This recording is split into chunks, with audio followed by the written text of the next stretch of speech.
Assalamualaikum warahmatullahi wabarakatuh. Innal hamdalillah nahmaduhu wa nasta'inuhu wa nastaghfiruhu wa na'udzu billahi min shururi anfusina wa min sayyiati a'malina may yahdihillahu fala mudilla lahu wa may yudlil fala hadiya lahu. Asyhadu an la ilaha illallah wa la syarika lahu wa asyhadu anna Muhammadan 'abduhu wa rasuluh. Allahumma salli ala Muhammad wa azwajihi wa dhurriyyatihi kama shallaita ala Ibrahim wa ala ali Ibrahim. Wa barik ala Muhammad wa azwajihi wa dhurriyyatihi kama barakta ala Ibrahim wa ala ali Ibrahim innaka Hamidum Majid. Rabbi shrah li sadri wa yassir li amri wa hlul 'uqdatam min lisani yafqahu qawli amma ba'd. Syukur kepada Allah Subhanahu wa taala kerana pada malam ini sekali lagi dapat sama-sama kita berkumpul di masjid kita, di surau kita.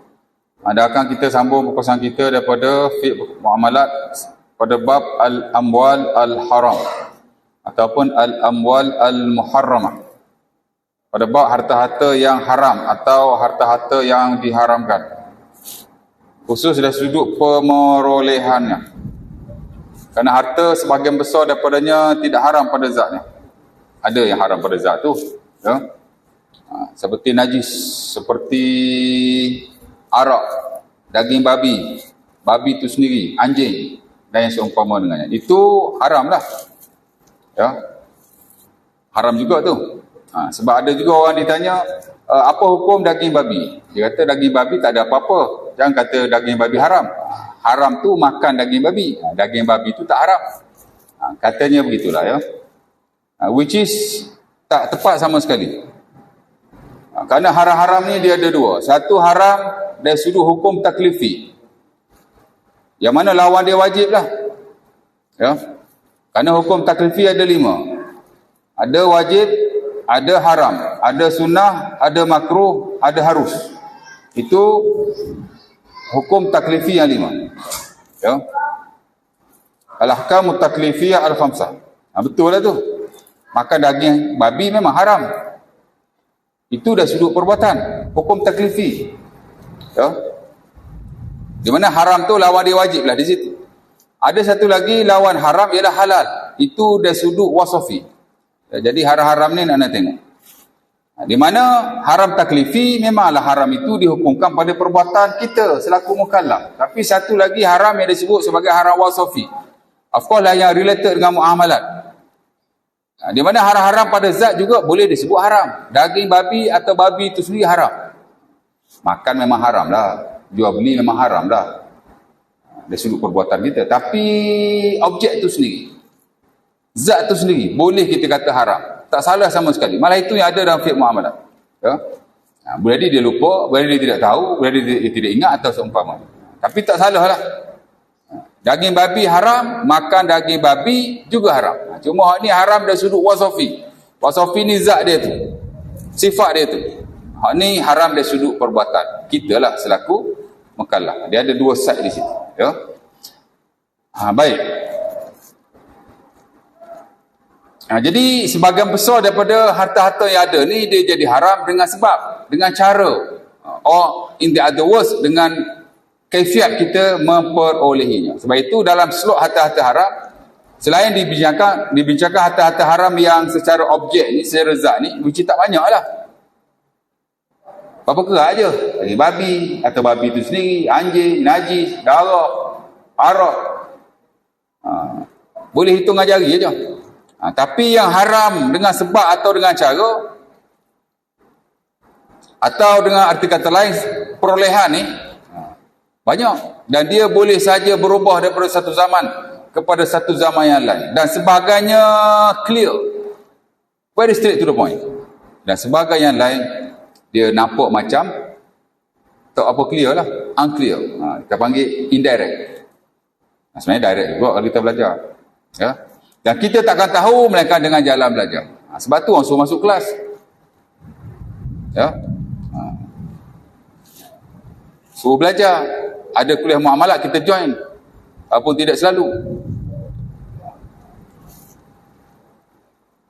Supaya kita ada idea yang baiklah dalam bab ni. Pasal hak jenis-jenis macam ni kita tak belajar, kita tidak tahu. Ya? Baik. Jadi Dalam seluk harta haram secara perolehan ni, al-haram bil kasbi, seumpama disebut oleh al-Imam Al-Ghazali rahimahullah dalam Ihya Ulumuddin, al-malu laisa madmuman bidzatihi. Tidaklah harta itu dicela pada zatnya. Allah Ta'ala sebut harta dalam Quran 86 kali. Tapi Allah Ta'ala tidak sekali pun mencela harta pada zatnya.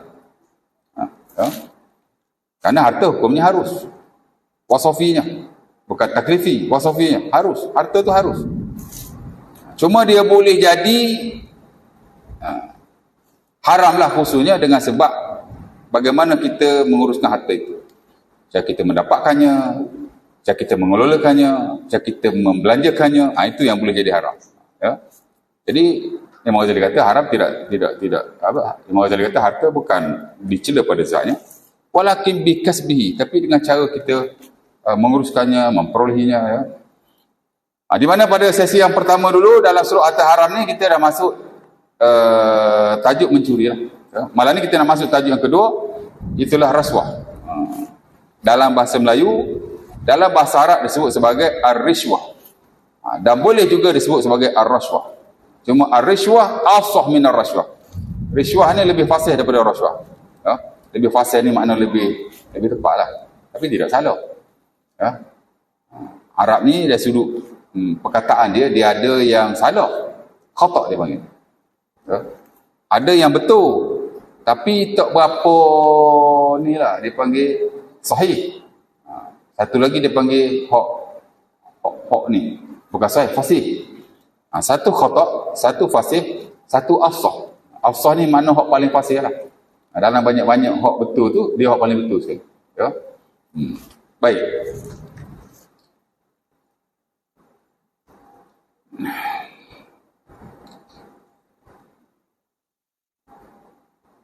Dalam bahasa Inggeris kita panggil bribery atau corruption.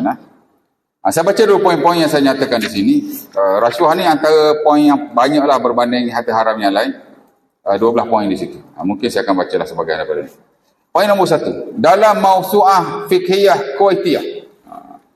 Al-Mawsu'ah Al-Fiqhiyah Al-Kuwaitiyah adalah satu buku ensiklopedia yang paling menyeluruh sekali di atas planet pada hari ini. Dia sudut fiqhnya.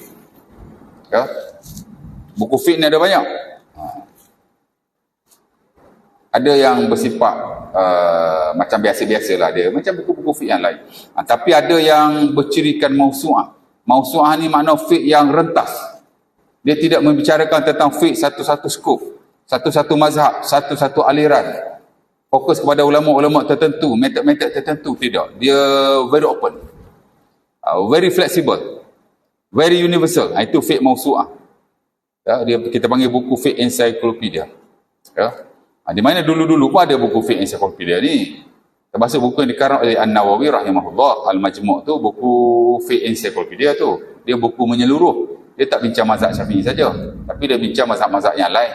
Dia tak bincang pendapat ulama Syafi'i saja, tapi dia bincang pendapat ulama-ulama yang lain yang di luar daripada mazhab Syafi'i. Itulah maksud encyclopedia. Dalam bahasa Arab kita panggil mawsu'ah. Ya. Dan kita orang belajar fiqh hukum khususnya muamalah lah. Ibadat juga. Memang kita kena rujuk buku-buku mawsu'ah. Ya. Kerana ia buku gaya baru. Selain daripada ia dipersembahkan dengan cara baru, presentation yang baru, pendapat-pendapat yang baru, tapi comprehensiveness dia tu, dia menyeluruh dia tu. Ya. Pasal memang menjadi keperluan pada hari ini untuk kita baca buku-buku seumpama itu. Ya. Dan kita tidak tertentu kepada satu-satu skop saja. Baik, dan saya lihat dalam banyak jadi Nawawi memang dia ada buku mawsu'ah, majmu' tu lah.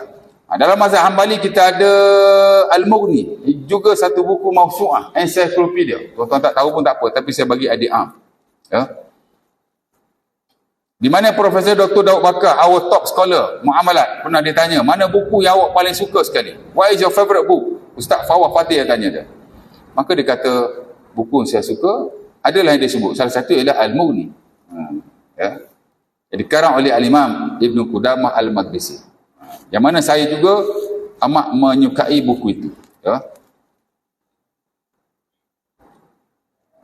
Lebih dulu daripada An-Nawawi, Al-Imam Abul Husain Umar Al-Yamani, Yahya bin Abil Khair, Abul Husain Yahya bin Abil Khair Al-Yamani. yang terkenal dalam mazhab Syafi'i dengan nama Sahibul Bayan. Hatta Imam An-Nawawi rahimahullah pun ada banyak kopi atau ciplak daripada buku beliau. Dia buku-buku ensiklopedia terawal, dia antara yang top lah yang menulis tentang hal itu, yang agak luas dia punya perbahasan. Nawawi ni dia dah lewat, dia lebih awal. Jadi classically memang ada buku-buku yang bentuk begini.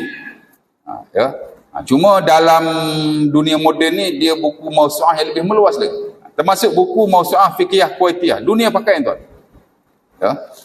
Student pakai, pensyarah pakai, mufti pakai. Pasal apa saya kata buku yang paling menyeluruh on the planet? Pasal 40 jilid lebih.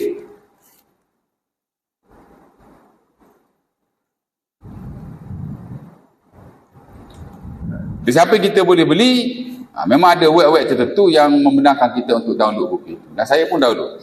43, 44 jilid macam tu lah termasuk fihris. Dia punya hujung-hujung tu kan dia punya fihris. Senarai tajuk lah, senarai tajuk. Ada saya dalam nota saya ni adalah beberapa poin yang saya petik daripada buku mausu'ah itu. Baik, dalam mausu'ah fiqhiyah kuwaitiyah ditarifkan makna rasuah dengan, dia Arab tapi saya dah terjemahkan ke dalam bahasa Melayu. Sebarang pemberian bertujuan memalsukan kebenaran dan membenarkan kepalsuan. Sebarang pemberian, kita bagi, bertujuan memalsukan kebenaran. Benda tak benar dikatakan benar. Benda tak betul dikatakan betul. Mana nak buat benda tak betul lah ni. Dan membenarkan kepalsuan. Itu definisi dia lah yang saya telah terjemahkan dia daripada bahasa Arab. Kalau tuan-tuan nak lihat definisi rasuah dalam konteks Malaysia, more clearer, lebih jelas lagi, tuan-tuan boleh saja download risalah-risalah yang dikeluarkan oleh SPRM. Lagi bagus tuan-tuan download saja Akta SPRM 2009, the latest act. Akta yang paling latest sekali yang dikemas kini daripada akta-akta yang terdahulu. Kerana badan rasuah kita ni, pencegahan rasuah, bukan badan buat rasuah. Dulu-dulu dikenali sebagai unit pencegahan rasuah tahun 1959, merdeka 1957. Pada tahun 1959 Tunku Abdul Rahman dah buat unit pencegahan rasuah di bawah Perdana Menteri lah. Dan pada waktu itu tidak ada akta lagi. Few years after that, 1961 tak silap saya, baru dia buat akta lah, akta pencegahan rasuah. Kemudian dia update beberapa kali, 1971, 97, kemudian last kali tahun 2009 lah. Di mana ada beberapa perkara pokok lah yang dibincangkan di situ. Nombor satu, definisi ya. Di mana definisi rasuah di situ dinyatakan bahawa suatu pemberian atau penerimaan yang bertujuan untuk seseorang itu melakukan suatu pekerjaan yang berkaitan dengan tugas rasmi. Dalam arti kata lain, orang bagi kita sesuatu dan kita terima sesuatu untuk buat kerja tidak baik dalam konteks kerja kita, khidmat rasmi kita. Dan dia boleh berlaku saja dalam sektor politik, sektor perniagaan, awam, penguatkuasaan dan macam-macam lagi. Dan ada beberapa kriteria yang dianggap sebagai rasuah. Bukan hanya melibatkan sogokan atau suapan sahaja. Dia ada 4 sekurang-kurangnya. Saya pun baca tengok kan. Pertama ialah pemberian suapan. Pasal nama lain bagi rasuah dalam bahasa Melayu ni suapan. Suap. Jangan suap. Atau sogokan. Dan boleh juga dalam akta tu dinyatakan apa-apa ganjaran. Ganjaran, reward. Dan juga hadiah. Gift. Yang mana nama-nama ini semua back to the original word, which is rasuah. Kerana manusia boleh saja memberi nama apa saja. At the end of the day, dia akan kembali kepada hakikat perkara berkenaan. Sayakunu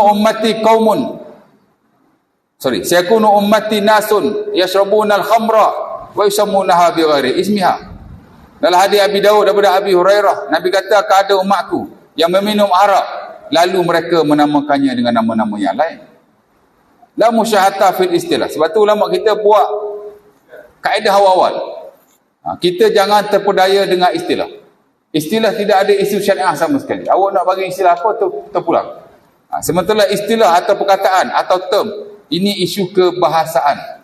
Which is manusia boleh berkembang dan bahasa mereka juga boleh berkembang bersama-sama dengan perkembangan mereka sendiri. Awak nak panggil suka hati awak. Tapi dia kalau kena sifat dan ciri-ciri dia dirasuah lah. Ya? Awak.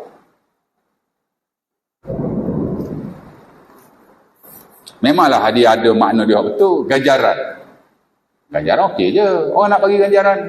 Ya tak? Kita beli barang, dia bagi hadiah, ganjaran. Dia bagi poin, ganjaran. Ya, reward.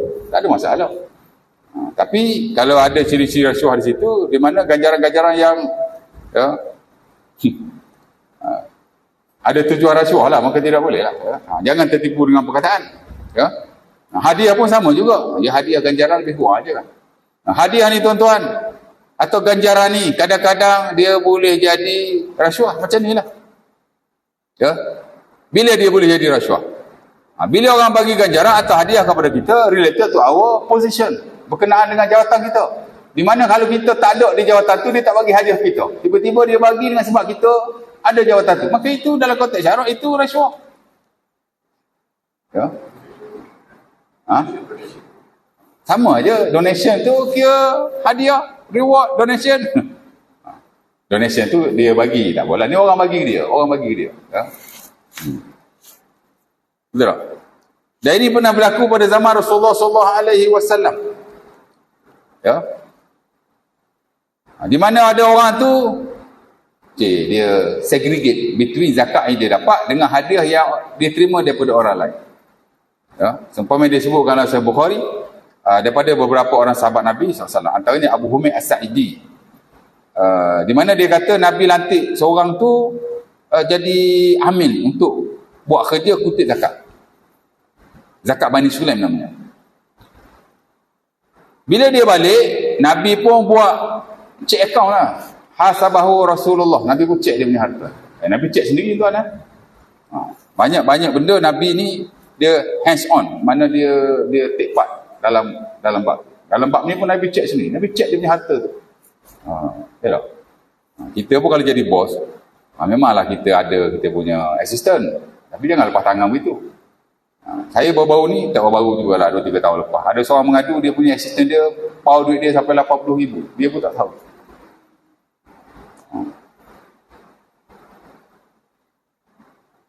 Lepas tu dia tanya saya, boleh tak duit yang dia sailang saya tu, saya nak niat zakat. Suka-suka dia je. Sebab dia tak pernah bayar zakat. Saya ingat saya sebab tak pernah bayar zakat lah Ustaz. Saya ditipu oleh assistant saya sendiri. 80,000. Saya tak sedar. Bila cek-cek tengok akaun kan, short duit. Bila memang betul dia ambil, dia pun mengaku. Jadi macam mana ni? Boleh tak saya niat untuk zakat saya tak bayar dia? Suka-suka dia je. Ya tak? Sebab dia kata assistant saya ni pun orang fakir Ustaz. Ada pening. Ada tujuan rupanya dia jumpa saya. Saya bagi khutbah, bukan khutbah, kuliah Jumaat masa tu. Jadi lepas main Jumaat dia jumpa saya. Dia nak mengadu benda tu lah. Ya. Memang ada 2-3 pendapat. Kalau saya nak ambil orang muda, saya kata boleh lah. Tapi saya kata tak boleh. Tak boleh. Awak kena keluarkan balik zakat tu, bayar balik. Tak ada kelonggaran Ustaz? Tak ada. Ya tak?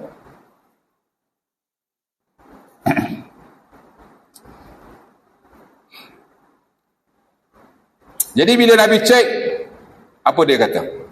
Dia kata, hadza malukum wa hadza ma uhdiya ilayya. Ini hak Rasulullah lah zakat. Yang ini saya punya kerana telah dihadahkan kepada saya. Maka Nabi berkata kepadanya, hala jalasta fi baiti abika ummika hatta ta'tika as-sadaqah. Nabi kata, kalau mu duduk rumah mak bapakmu, agak-agak orang bagi dah hadiah kamu. Niat tu dia. Lantas Nabi pun bangkit memberi ceramah kepada sahabat-sahabatnya. Nabi kata, wahai sahabat-sahabatku, aku telah melantik seorang untuk menguruskan harta zakatku. Harta zakat orang Islam ni, Bani Sulaim. Bila dia balik, dia kata, ini zakat kamu, ini harta yang dihadiahkan kepadaku. Nabi kata, kenapa dia tak duduk di rumahnya? Dia fikir dia boleh dapat hadiah ke? Ya?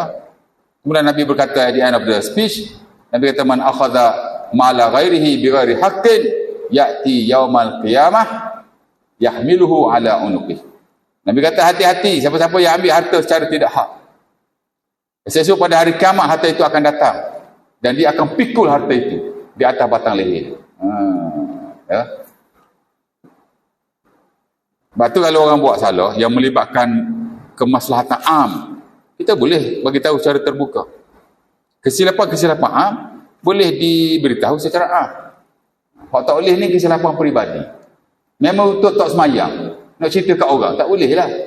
Tapi kalau member tu bagi tahu ajaran-ajaran tidak betul, perkara yang menyalahi agama Islam, disebarkan pula, kita boleh betul kan? Tak salah sama sekali. Dan ia dilakukan oleh Rasulullah SAW. Bahkan Nawawi dalam Riyadhus Shalihin, dia sebut ada 6 atau 7 perkara yang tidak termasuk dalam mengumpat al-ghibat, ialah benda macam ni. Dia urus harta awam. Nabi pun sebutlah secara awam. Secara am. Ya. Ada hadiah lain, Nabi kata hadayal ummal ghulul. Hadiah-hadiah yang diberi kepada penguasa, amin, pemerintah atau seumpamanya, ghulul adalah satu bentuk penipuan. Ia harta haram. Ya. Jadi nak tengoklah. Macam mana? Ala kulli hal hadiah pun ada. Kadang-kadang dia jadi rasuah macam kes ni lah. Dan mungkin lagi ada beberapa kes lain. Kadang-kadang dia boleh jadi judi. Hadiah boleh jadi judi tuan. Okey, jom kita buat program RM50 everyone. Ataupun setiap kepala per head. RM10 baju, RM10 makanan, RM10 apa lagi? Bla bla bla. RM10 hadiah. Dan setiap orang dikenakan bayaran atau yuran yang sama. Which is RM10 untuk hadiah. Hak beli baju tak ada isu. Hak buat makan tu tak ada isu. Ni hak buat hadiah tu. Jadi kita ada 100 peserta. Daripada RM50 yuran dia bayar itu RM10 daripada every one of them. 10 ya, 10 ya, 10 ya, 10 ya, 10 ya for 100 participant. Dengan duit itu kita beli hadiah. Hadiah beli 10, 20. Ya. Buah lah. Tak beli 100. Kalau beli 100 tak jadi judi. Tapi boleh jadi syubhah kepada judi. Ada perbahasan. Tapi kalau beli kurang daripada bilangan peserta, confirm judi. No khilaf. Ya. Kalau ada khilaf pun sikit janganlah. Betul tak? Hadiah tu betul yang panggil apa? Yang panggil judi. Hadiah judi macam tu. Adakah penganjur tulis hadiah bukan hadiah, hasil judi ada? Tak ada. Dia tulis hadiah larian. Hadiah pertandingan. Nama je hadiah tuan. Yashrabuna al-khamra wa yasmuna bi ghairi ismiha. Dia minum arak, dia menamakan dengan nama yang lain. Dia buat judi, tapi dia menamakan dengan nama yang lain. Hadiah, pasal dia dekat-dekat. Awak nak panggil gapo, awak panggil lah. Tapi hakikat dia judi tu. Gambling. Pasal setiap orang bayar. Tapi tak semua orang dapat. Itu satu bentuk pertaruhan. Jom, pergi. Kita minum lagi. Minum tak ada, ini lagi. Jom kita lawan badminton. Haji letak RM10, saya letak RM10. Lawan. Siapa menang dia ambil. Judi ke tidak? Boleh jawab, jari saya belanja. Bawa duit lah. Habis wen, tak ada dia. Jari dia mari kot. Dia ada tak? Tak ada? Ada. Judi ke tak judi? Dua orang saya tanya, dua-dua fail. Satu masjid di belah-belah tempat saya sana.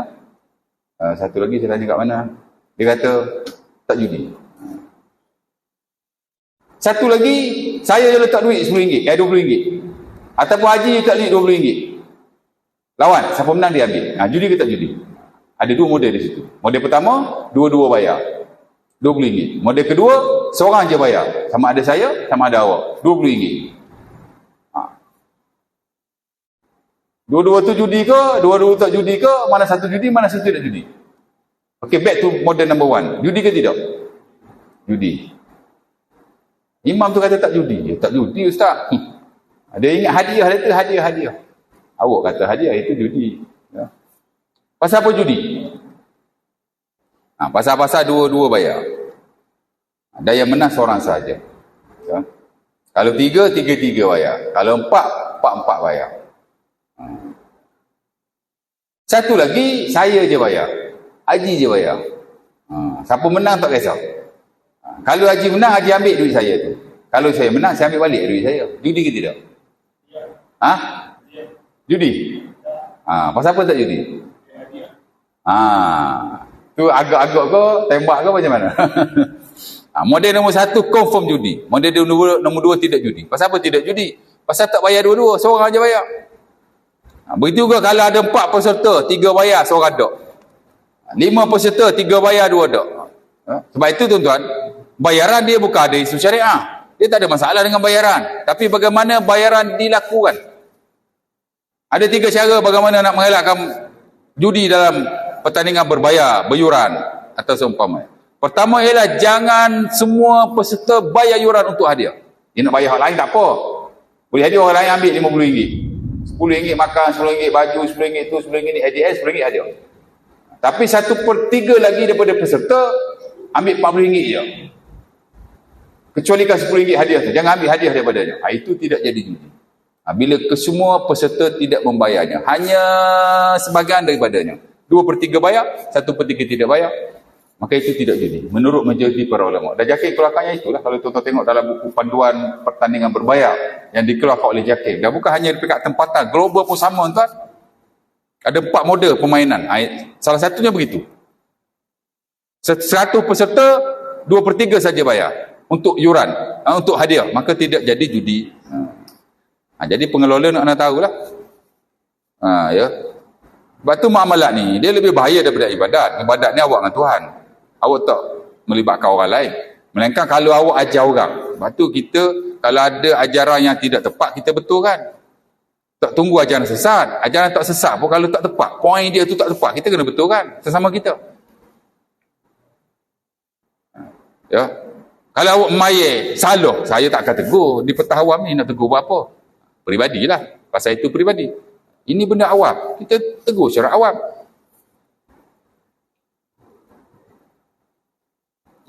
Okey, satu yang kedua ialah yuran tu tuan-tuan jangan di breakdown kan. Jangan dipecah-pecahkan pada peringkat awal. Kutip aja RM50. Untuk apa ni? Untuk program. Tapi kita tak tahu makanan berapa ataupun tidak dijelaskan berapa makanan, berapa baju, berapa yuran bahkan. Kita longgokkan dalam satu dana, kemudian kita ambil dah sedikit demi sedikit untuk melakukan program itu. Itu juga majoriti berpendapat bahawa terlepas daripada judi atau syubhat judi. Pasal apa? Pasal bila dilonggokkan, ada orang diambil yuran daripadanya dan ada orang tidak ambil yuran daripadanya. Dia jangan ambil semua orang je. Jadi kalau dilonggok, dia kemungkinan tak diambil daripada semua orang. Tapi tidak efektif lah nak buat program kutip yuran RM50, tapi tak dinyatakan butir-butir RM50 nak buat apa. Tak berapa efektif lah. Tapi cara itu bebas judi. Syariah compliant. Mungkinlah kita buat program besar-besaran memang tak efektif lah. Tapi kalau kita buat kita boleh aja. Ya. Yang ketiga, jangan beli hadiah daripada yuran berkenaan. Belilah dengan sumber atau duit yang lain. Lebih baik, maka itu yang digalakkan di pihak tempatan baik, pihak 2 baik, diberikan oleh pihak ketiga. Itu lebih baik. Cari sponsor. Itu sepakat. Tak ada unsur judi. Jadi memang semua hadiah dipanggil hadiah. Tapi tak semua bebas judi. Tuan-tuan. Dulu di tempat kita pun ada juga bila nak buat hari keluarga, hari terbuka dan seumpamanya, kita kutip duit. Kemudian kita belilah hadiah. Kita buat cabutan. Which ada unsur-unsur judi di situ. Dan kita tegur. Akhirnya dia buatlah sedikit penambahbaikan. Kita tegur lagi. Baru dia buat penambahbaikan. Mula-mula dia kutip duit, dia beli hadiah. Peserta 100 orang, hadiah 30 orang. Cabut. Nak seronok-seronok dalam program. Bagus. Tapi itu judi. Saya cakap itu kan judi. Kemudian dia buatlah sedikit penambahbaikan. Peserta 100 orang. Dia beli hadiah pun 100. Tapi hadiah semua tidak sama. Hadiah tu tak sama, harga dia pun tidak sama. Itu juga ada syubhat judi di situ. Lepas tu dia buat penambahbaikan lagi. Apa dia? Tak kutip yuran dah. Masing-masing beli hadiah, kemudian cabut nombor. Dapat nombor sekian-sekian, dia berilah hadiah kepada nombor itu. Saya cabut Kita pergi majlis, bawa hadiah masing-masing. Bawa hadiah masing-masing. Ini bebas judi. Bebas judi. Ya. Kemudian kita cabut nombor setiap orang. Sebab mula-mula kita nak masuk majlis tu, kita cabut nombor. Bila kita cabut nombor, kita tengok, oh aku kena bagi hadiah kat fulan nombor 2. Siapa? Haji. Bagi kat Haji. Haji pula bagi siapa? Bagi saya. Kadang Haji bagi orang tu, bagi orang ni. Itu tak ada masalah sama sekali. Kerana dia tidak melibatkan kutipan untuk pembelian hadiah.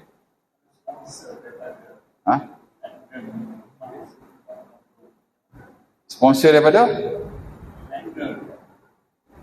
Kalau sponsor daripada syarikat-syarikat ataupun institusi ataupun tempat-tempat yang tak patut syarat sebegitulah ya. Boleh atau tidak kita ambil hadiah daripadanya? Asalnya boleh. Asalnya boleh. Kenapa? Kerana urusan kita dengan dia hadiah. Yang dia buat benda haram tu dia punya hal. Tak capur. Ya. Cuma kena tengoklah. Kalau dia bagi hadiah kepada kita sebagai satu bentuk promosi ataupun dia nak tempat iklan dia punya perniagaan, maka tidak boleh. Tapi semata-mata dia nak bagi, kita lihat pendapat para ulama, kalau tidak majoriti pun sebagai besar memberi kebenaran untuk kita terima hadiah daripada sumber yang tidak halal. Banyak syarikat-syarikat yang begitu, hatta bank-bank yang konvensional pun sponsor student-student kita. Ya. Dan prinsip itu yang diguna pakai tuan-tuan pada hari ini. Tempatan baik, global baik. Orang nak beli barang kita, fatwa menyatakan bahawa tempatan baik, global baik. Kita boleh ambil kad konvensional yang dia guna untuk bayar. Dan kita tidak bersubhat dengan kegiatan riba berkenaan. Pasal apa? Pasal kad konvensional riba tu dia dengan bank. Kita berniaga, kita ambil bayaran.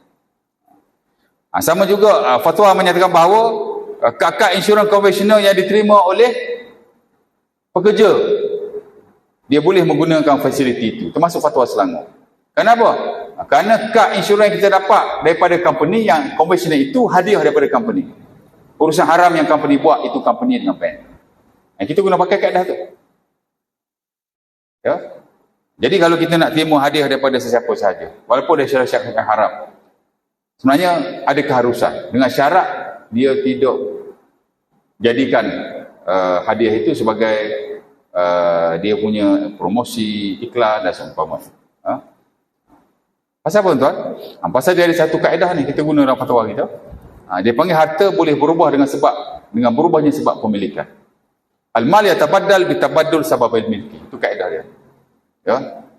Yang dia berniaga haram tu dia punya hal. Yang dia bagi kita hadiah. Sama juga kita berniaga, kita jual. Walaupun dia datang, bang saya nak beli bang, tapi ni duit saya menang judi malam tadi. Oh tak saya jual. Sebab saya ni warung, saya tak makan duit haram. Ambil je. Kita buat jual beli. Ataupun dia nak bayar hutang kita. Oh ustaz, saya ada hutang dengan ustaz ni. Malam saya menang sport toto. Saya nak bayar hutang sport toto tu, ustaz boleh tak? Oh saya ustaz, Allah haram ni, duit haram ni. Kalau saya ambil je. Memang majoriti membenarkan. Dan dalam fatwa negara kita pun ada yang tak benar, macam fatwa Negeri Sembilan, dia kata hutang-hutang dibayar daripada duit-duit yang haram seperti judi, seperti riba, dia kata tidak boleh diambil jika diketahui. Tapi saya boleh katalah, saya jamin majoriti membenarkan. Fatwa wilayah membenarkan, fatwa polis membenarkan, fatwa global membenarkan. Kerana harta haram ni dia ada dua tau. Satu, harta haram yang tidak berubah sampai bila-bila. Haram pada zat macam babi, anjing tadi, tak berubah. Dia tak boleh dibuat apa-apa urusan sampai hari kiamat. Satu jalan saja nak menyelesaikannya ialah dengan cara meluput saja. Satu lagi harta haram yang juga tidak akan berubah statusnya walau bagaimanapun. Baik huk baik kru, itu harta yang dicuri, dirampas, ditipu, di-scam atau seumpamanya. Yang ini tak boleh juga. Ji, saya nak bayar yuran, saya nak bayar hutang kat haji ni, tapi duit ini saya curi daripada fulan bin fulan. Tak boleh. Kalau haji tahu, tak tahu tak apa. Oh, mam, saya nak beli nasi lemak imam ni, tapi duit ni saya scam daripada sekian-sekian. Tak boleh. Duit-duit yang diperolehi tanpa redha atau izin tuannya, dia tak berubah statusnya. Tapi duit-duit yang tidak haram pada zatnya, yang diperolehi dengan urusan yang sah, bukan urusan yang sah, diperolehi dengan urusan-urusan tertentu, maka tak ada masalah. Ya tak? Memanglah duit itu duit haram, tapi dia berniaga, dia tak curi. Dia ada akad dia tertentu, ada urusan dia, maka tak ada masalah. Dia memang dia haram lah, tapi bila dia beli terus berubah status harta berkenaan. Bila dia hadiah saja terus berubah status berkenaan. Ya. Nabi SAW haram makan zakat atau sedekah. Zakat sepakat para ulama, sedekah ulama khilaf. Ya. Tapi satu hari Nabi SAW diberi daging kambing oleh Barirah. Di mana Barirah ni dia terima duit zakat atau sedekah. Maka Aisyah berkata kepada dia, wahai Rasulullah, kita tak boleh makan daging ni. Pasal apa? Ini zakat yang diberi kepada Barirah tahu, atau sedekah. Apa kata Nabi? Nabi kata qad balagha mahilluha. Ataupun sebuah riwayat, Nabi kata orang bagi kepada Barirah sedekah atau zakat. Barirah bagi kepada kita hadiah. Jadi satu harta ada dua status di situ. Jadi dia boleh berubah saja dengan sebab berubahnya sebab-sebab pemilikan. You kena tengok, sebab tu harta ni dia ada kategori dia. Nanti kita akan bincang kategori harta. Harta ada haram pada zat, ada haram pada cara. Haram pada cara pula ada dua. Satu tak berubah sampai bila-bila, itu harta dicuri dan seumpamanya. Satu harta yang boleh berubah dengan urusan-urusan muamalat kita lakukan. Itulah harta-harta selain curi lah. Harta judi, harta riba, harta apa lagi? Harta meniaga benda haram. Ya? Harta kalau kita bekerja di tempat-tempat yang haram. Hasil gaji kita dapat tu sebenarnya haram bagi diri kita. Tapi apa-apa urusan kita buat dengan orang lain, dan orang lain boleh ambil harta itu. Member kerja di kilang aku, nak bagi kita jam Rolex, ambil dia hadiah kita. Walaupun duit tu daripada duit dia kerja. Tapi kalau awak tak nak ambil atas rasa warak, itu digalakkan oleh sebagian para ulama. Tapi untuk mengambilnya harus. Kerana ini hadiah. Kita nak tengok macam tu. Dia ada klasifikasi harta yang perlu kita tahu. Ya? Nanti saya akan sentuh juga kategori harta nanti. Ya? Dan Afuh ada satu tajuk penyusian harta haram. Memang ada.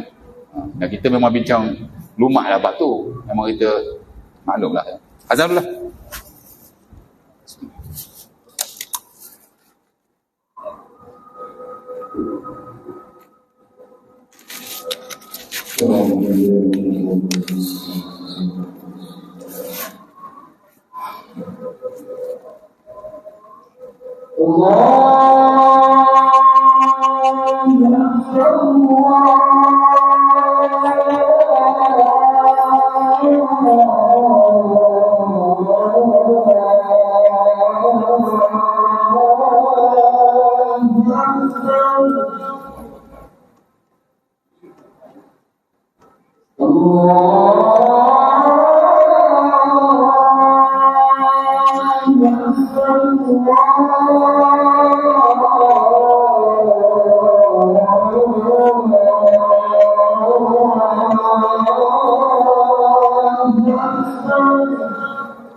Okey, baik.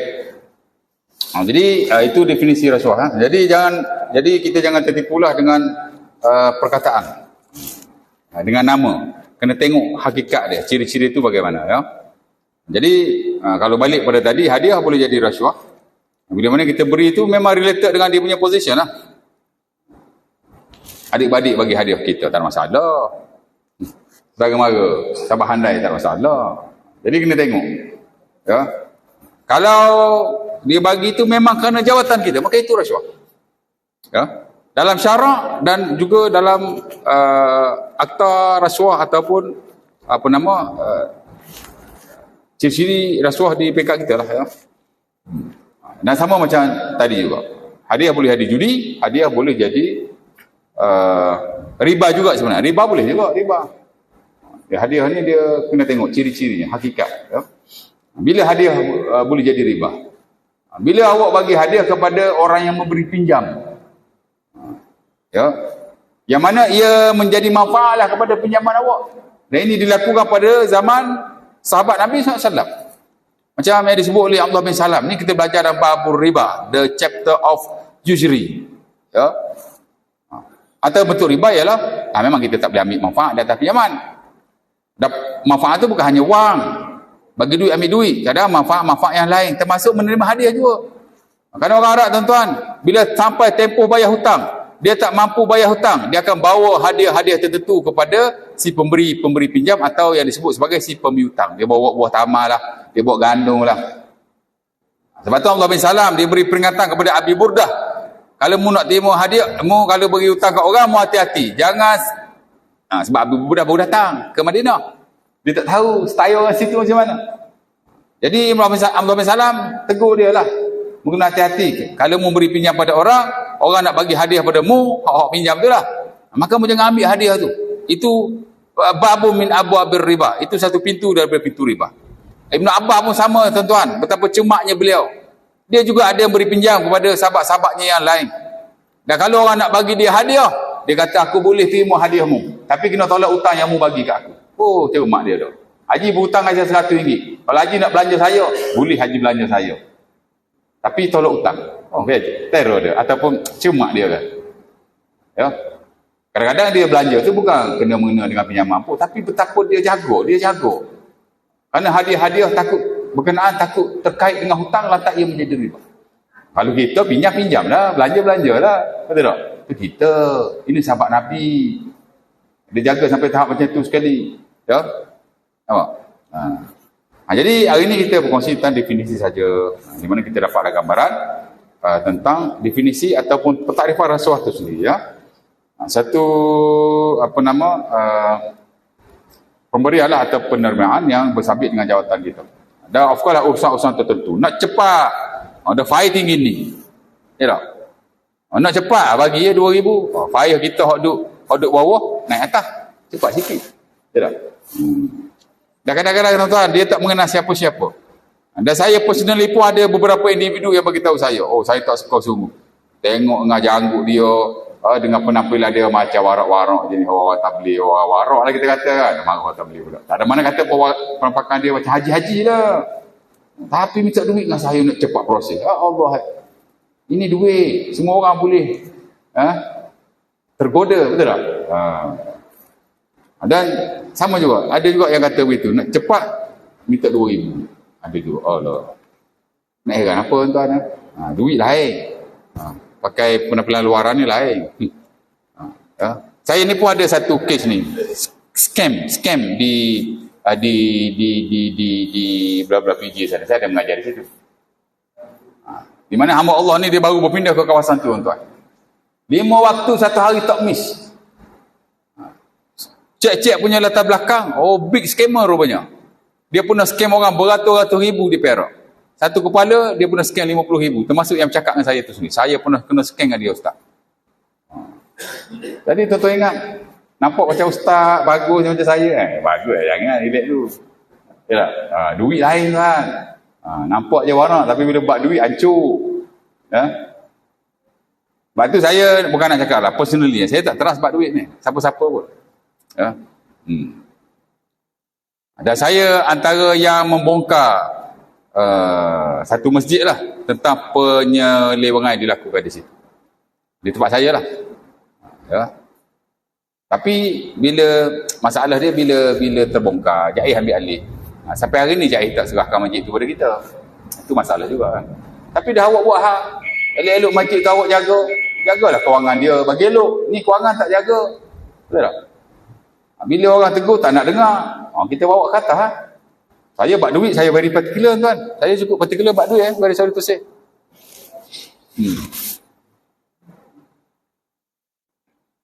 Jadi kita kena hati-hati. Pasal ini melibatkan harta orang, harta awam. Bukan harta peribadi. Jadi kita kena hati-hatilah ya, terutama macam majlis surau ya. Atau kita jadi bendahari, ketua atau apa-apa organisasi. Jadi bab-bab duit ni kita nak jaga insya-Allah taala. Jadi mudah-mudahan aku kelaza. Assalamualaikum warahmatullahi wabarakatuh. Kita tangguh majlis kita dah tasbih kafarah.